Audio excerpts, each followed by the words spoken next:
Hello students, welcome to your biology class. Hope you all are well. So students, today we will start our next chapter, chapter 7, control and coordination. So we have studied various life processes in chapter 6, right? So for the body to function properly, all these life processes must occur in perfect coordination with one another. So let us learn how these life processes in our body are coordinated in the chapter control and coordination. So you have learned about the various life processes that are coordinated by our body and how information is passed through neurons and hormones. So let us now see what we are going to learn in this chapter, control and coordinations. So let's start. What are the various life processes that occurs inside our body before and after we eat food? तो जब हम खाना खाते हैं तो हमारी body में कौन से वेरियस लाइफ प्रोसेसेस जो हैं वो रन होते हैं. तो what are the first is the sensitivity. Firstly, our eyes locate the food. The presence of food acts like a stimulus. A stimulus is any change in a person's environment that triggers a response. In this case, the stimulus of food results in us picking up the food to eat. So जो हमारी first जो है हमारी eyes है, वो eyes क्या करती हैं, वो फूड की प्रेजेंस को ऑब्जर्व करती हैं और ये इससे क्या है, एक स्टिमुलस प्रोड्यूस होता है. और स्टिमुलस जो है it is any change in a person's environment that triggers a response. Stimulus क्या होता है, जो कि एक रिस्पॉन्स को ट्रिगर करे पर्सन के इन्वायरमेंट में, उसको हम स्टिमुलस बोलते हैं. और इस केस में स्टिमुलस फूड का स्टिमुलस जो अभी फूड को देख के जो उसने स्टिमुलस क्रिएट किया, सो वो फूड को पिक करने का किया. Next is nutrition. The next the life process of nutrition takes place during which the food that is eaten is broken down into the simple nutrients through the process of digestion and absorbed in the blood. So अब next life process में क्या होता है कि जो food हम ईट कर रहे हैं उसको ब्रेक डाउन होती है. लाइक हमने पिछले चैप्टर में पढ़ा है कि जो स्टार्च की ब्रेक डाउन होती है जिसमें कि सलाइवरी अमाइलेज प्रेजेंट होता है which helps in the digestion also and absorption, जो कि स्मॉल इंटेस्टाइन में होती है. नेक्स्ट कौन सा प्रोसेस होता है न्यूट्रिशन के बाद? The life process of transport takes place. During this process nutrients are transported to each cell of the body through blood. तो नेक्स्ट में क्या होता है कि ट्रांसपोर्टेशन होती है various nutrients through the blood from one parts to the another. Next is the respiration. Respiration क्या है? The respiration takes place inside the cells. This helps us release energy from the oxygen. तो जो क्या है कि respiration क्या है, वो क्या होती है, inside the cell take place करती है, वहाँ पे होती है. तो इससे क्या होता है कि एनर्जी न्यूट्रिएंट्स जो है वो डिफरेंट पार्ट्स तक ट्रांसपोर्ट किए जाते हैं और ऑक्सीजन जो है उसकी इनहेलेशन एंड एक्सहेलेशन होती है. Next is the energy is use in our body movement. क्या है, मूवमेंट्स में क्या होता है, जो भी हमारी एनर्जी प्रोड्यूस हुई थी रेस्पिरेशन में तो वो बॉडी मूवमेंट में हेल्प करती हैं. And next is the nutrients also help in the growth and maintenance of body. For example amino acids. तो जो growth, next is growth which help. अब ग्रोथ कैसे होती है कि various amino acids and nutrients that we intake from food, तो उससे क्या होता है कि हमारी ग्रोथ में हेल्प होती है और जो डैमेज्ड मसल्स हैं उनको भी रिपेयर किया जाता है. The nutrients next is reproduction. The nutrients are also used in the development and functioning of the reproductive organs. तो जो न्यूट्रिएंट्स होते हैं वो क्या करते हैं और रिप्रोडक्टिव ऑर्गन्स की फंक्शनिंग और डेवलपमेंट में भी हेल्पफुल होते हैं. Next and last is excretion. The final step is excretion, in which the waste product produced while the carrying out life process is excreted in the form of urine. तो ये various life processes जो अभी perform हुए, ये सब perform होने के बाद जो भी वेस्ट प्रोडक्ट या मटेरियल रह जाता है that is excreted in the form of urine. So why do you think the control and coordination are required in our body? तो जो कंट्रोल और कोऑर्डिनेशन की है उसकी रिक्वायरमेंट क्यों होती है body? Because it allows all our organs and organ system to work together effectively which help us perform all our life processes. तो कोऑर्डिनेशन क्या करती है? हमारे ऑर्गन्स और ऑर्गन सिस्टम को एक साथ काम करने में इफ़ेक्टिव होती है, जिससे कि सारे लाइफ प्रोसेसेस जो हैं वो अच्छे से perform. So which organ system helps with control and coordination? तो कंट्रोल एंड कोऑर्डिनेशन के लिए कौन सा ऑर्गन सिस्टम हेल्प करता है? So the coordination to take place information must be constantly pass from one part of the body to another. So there are two organ system in our body which help us with this process. First is the nervous system and the second is the endocrine system. So the two nervous system which helps in the control and coordination, nervous system और endocrine system. तो जो ये दो system ही जो responsible इसीलिए है because ये दोनों सिस्टम क्या करते हैं? इन्फॉर्मेशन जो है उसको constantly one part to another part pass करते रहते हैं, और यही काम होता है इनका कि जो भी इंफॉर्मेशन क्रिएट हो रही है या प्रोड्यूस हो रही है वो उसको उसके करेक्ट ऑर्गन तक उसको डिलीवर करना या ट्रांसपोर्ट करना. Okay, so how does the nervous system help with control and coordination? तो नर्वस सिस्टम जो है वो कैसे कंट्रोल एंड कोऑर्डिनेशन में हेल्प करता है? So the nervous system controls and coordinate various activities through electrical impulses that are passed in the body by neurons. तो जो भी कंट्रोल एंड कोऑर्डिनेशन होती है, एक्टिविटीज़ होती हैं, तो वो एक इलेक्ट्रिकल इम्पल्सिस पास करते हैं. और किससे पास करते हैं? थ्रू दी न्यूरॉन्स के थ्रू एक इलेक्ट्रिकल इम्पल्सिस पास करते हैं, जिससे कि इंफॉर्मेशन है वो पास ऑन होती है. How does the endocrine system help in the control and coordination system? तो फर्स्ट नर्वस सिस्टम में तो न्यूरॉन्स जो है वो हेल्प करते हैं. So in endocrine system the control and coordination these activities through chemical substances known as hormones. So what are hormones? Hormones are the chemical substances which helps in the controls and coordination of the activities. So in this chapter you will study about these two systems of the control and coordination in animals. You will also study how plants respond to stimulus. Students, these are the concepts which you have to focus in this chapter. First is the differentiating between central and peripheral nervous system, describing the functions of the different parts of neuron and brain, explain how a reflex action occurs, stating the functions of hormones produced by various endocrine glands of the human body. Next, E part is describing the nesting movements in plants, explaining the various types of tropic movements, identifying the function of various plant hormones, and comparing chemical coordination and coordination via electrical impulses. तो ये जो topics हैं ये most important topics हैं इस chapter के. ठीक है, और इन मोस्टली इन्हीं टॉपिक्स में से जो है क्वेश्चंस बोर्ड एग्जाम्स में क्वेश्चंस आते हैं. ठीक है, so we can use following tips for studying and understanding this chapter better. So first is to take notes on the important points in the classroom. जो भी मैं क्लासरूम में आपको पढ़ा रही हूँ इन वीडियो के थ्रू, तो उसके आपने एक प्रॉपर नोट्स बनाने हैं जिससे कि आपकी जो कॉन्सेप्ट जो है वो उसको अच्छे से अंडरस्टैंड कर पाओगे और उसको रिवाइज करते रहना है. Ensure that you do your homework to get enough practice of the types of question asked in the board examination.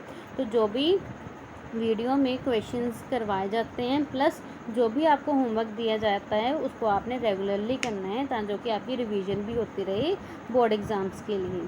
सो जो क्वेश्चंस के टाइप कैसे आते हैं? First is analytical questions.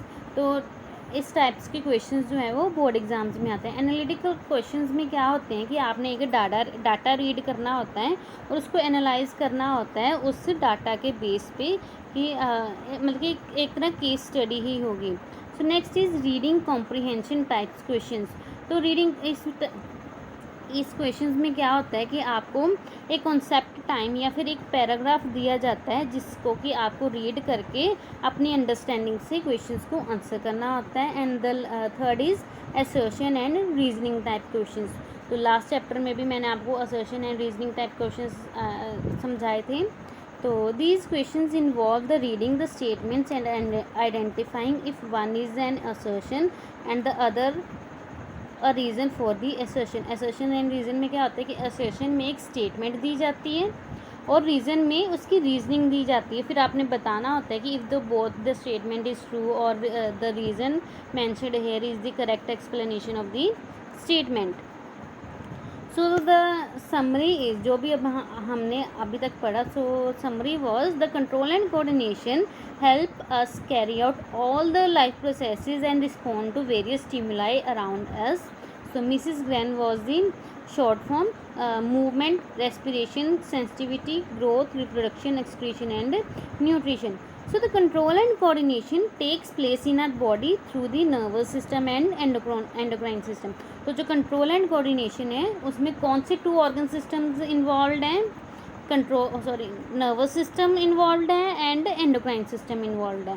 So in nervous system neuron जो है वो electrical impulse create करते हैं और in endocrine system hormones are released for control and coordination. Okay, so we will first study the nervous system. तो आप पहले सबसे हम नर्वस सिस्टम स्टार्ट करेंगे जिसमें कि neurons were included. So the nervous systems control and coordinates all the activities of the body. So let's start.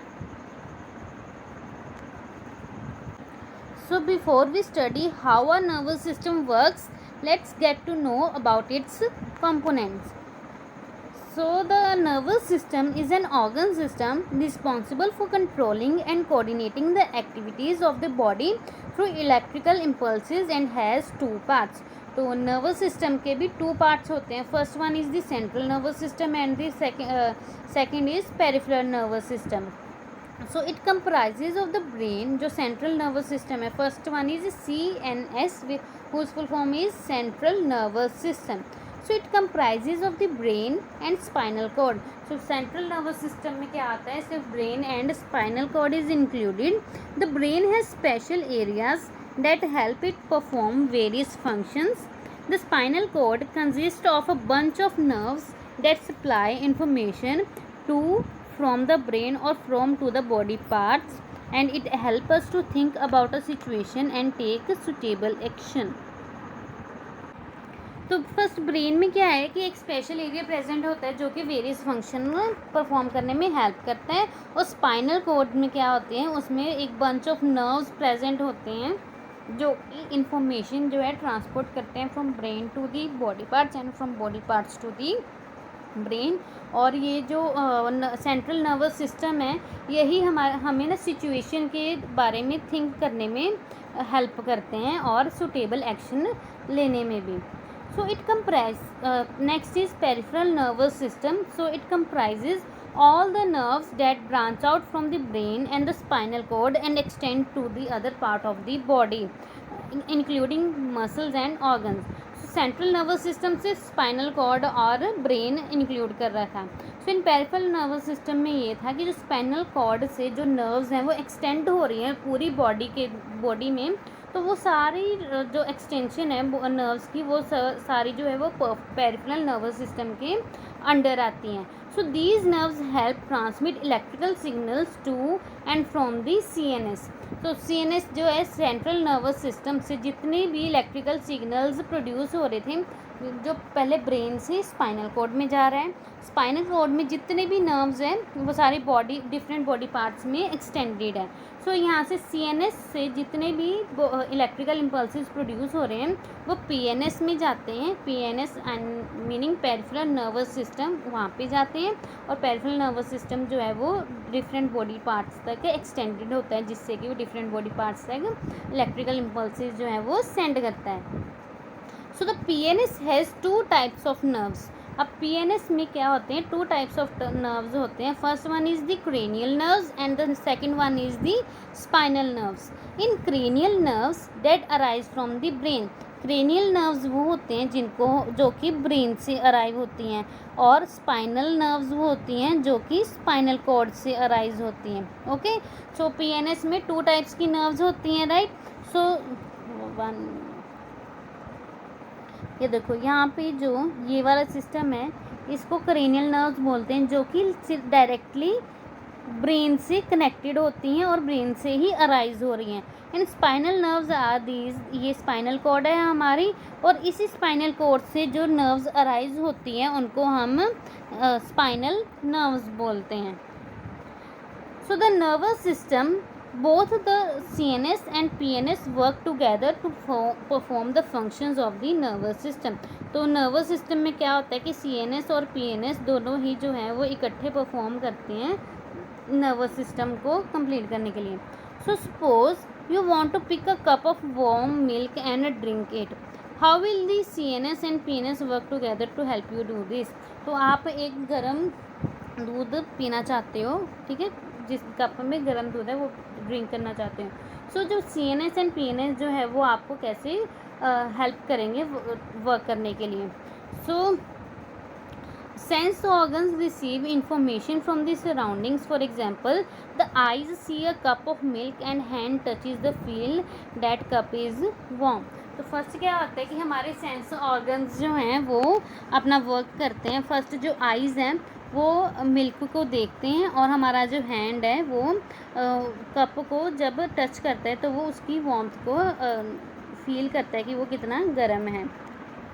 Next, the sensory nerves of the PNS transfer this information to CNS।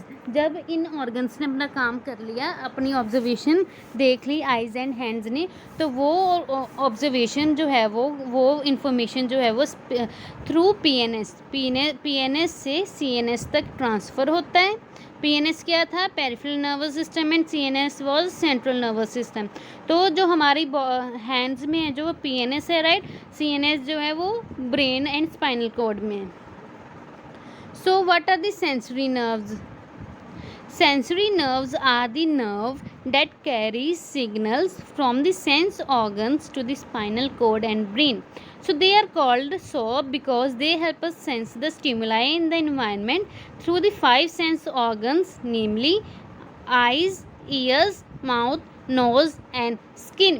तो हमारे जो 5 sense organs हैं, eyes, ears, mouth, nose and skin, ये क्या करते हैं, इनके around क्या होते हैं, सेंसरी नर्व्स प्रेजेंट होते हैं, जिनको हम बोलते हैं सेंसरी नर्व्स, जो कि एक स्टिमुलाई क्रिएट करने में हेल्प करते हैं और बेटर इंफॉर्मेशन देने में भी हेल्प करते हैं। So how are the sense organs able to sense stimuli और changes in the environment? So sense organs have molecules known as receptors to sense the various stimuli. These receptors pick up the information and pass it on to the PNS and CNS। जो sense organs होते हैं उनके पास molecules present होते हैं जिनको हम बोलते हैं receptors.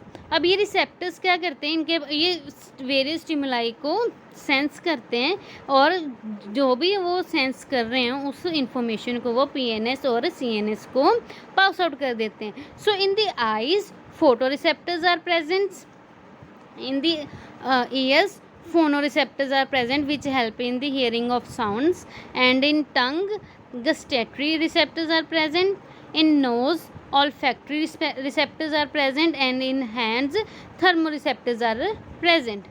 So photoreceptors help in the detection of light, phonoreceptors help in the detection of sound, gustatory receptor जो है वो टेस्ट डिटेक्ट करने में हेल्प करता है, olfactory detect smells, and the thermoreceptors help in the detection of heat। So the spinal cord carries sensory information to the brain। अब जो भी PNS ने सेंस ऑर्गन्स के थ्रू एंड फोटो रिसेप्टर्स के थ्रू, जो थर्मोरिसेप्टर्स के थ्रू जो भी इंफॉर्मेशन कैरी की थी वो CNS को पास आउट कर देता है, और पहले CNS में पहले स्पाइनल कॉर्ड में जाएगी information, and through spinal cord it will go to the brain. The brain receives the sensory information and processes it. It then takes the decision to pick up the cup and drink the milk. तो अब वो decision लेगा कि उसने cup को pick करना है hand ने और मिल्क को ड्रिंक करना है। So the brain transfer this information to the spinal cord, spinal cord को ट्रांसफ़र करता है, और स्पाइनल कॉर्ड जो है वो PNS मोटर नर्व्स को ट्रांसफ़र करता है, जो भी PNS में जितनी भी नर्व्स प्रेजेंट है उसको ट्रांसफ़र करता है, और now next is what are motor nerves. अब मोटर नर्व्स क्या होती हैं? मोटर नर्व्स होती हैं जो कि इफेक्टर्स के साथ कनेक्टेड होती है, जो जिनको हम मसल्स और ग्लैंड्स बोलते हैं।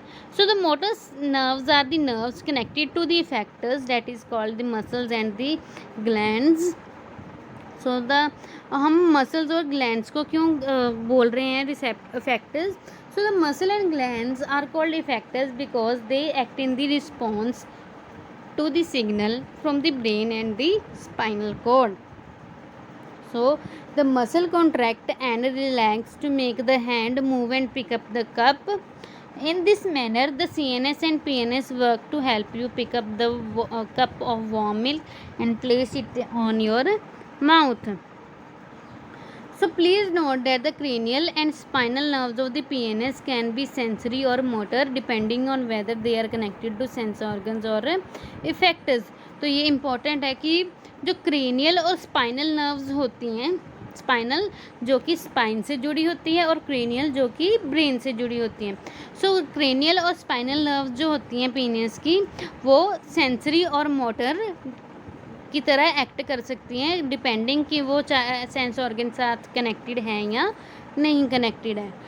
So the summary is that the CNS and PNS are the parts of the nervous system. CNS is the central nervous system and the PNS is the peripheral nervous system. So CNS includes the brain and the spinal cord, and the PNS include all the nerve outside the CNS.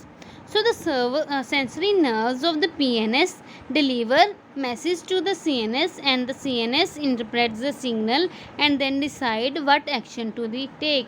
So the motor nerves further communicate this signal to the effectors. The effectors then take appropriate action. तो first क्या है, जो sensory nerves हैं वो PNS को message deliver करते हैं और PNS जो है वो CNS को मैसेज डिलीवर करता है। अब CNS डिसाइड करता है कि वो उसे एक्शन लेना है या नहीं लेना है। फिर जो भी वो डिसाइड करता है उसका इन्फॉर्मेशन जो है वो फिर से PNS को डिलीवर करता है और इफेक्टर्स जो हैं वो एक अप्रोप्रिएट एक्शन टेक लेते हैं। ठीक है। So next is the practice question 1.2. So describe the importance of the PNS and differentiate between its components. So the PNS, the peripheral nervous system, consists of all the nerves that arise from the central nervous system.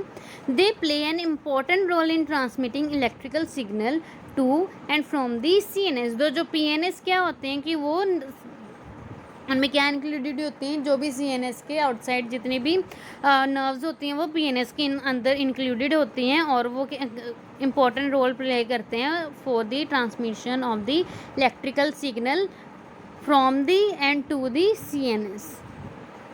So it components include the following.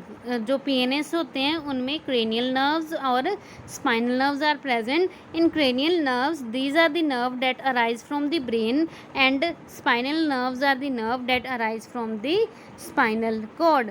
तो cranial nerves जो होती हैं वो brain से arise होती है and spinal nerves जो होती हैं वो स्पाइनल कॉर्ड से अराइव होती हैं. So I hope student you have understood this topic. If you have doubt you can ask me anytime. Okay, and आपने अपना होमवर्क भी है जो वो कंप्लीट करना है. Okay, bye bye.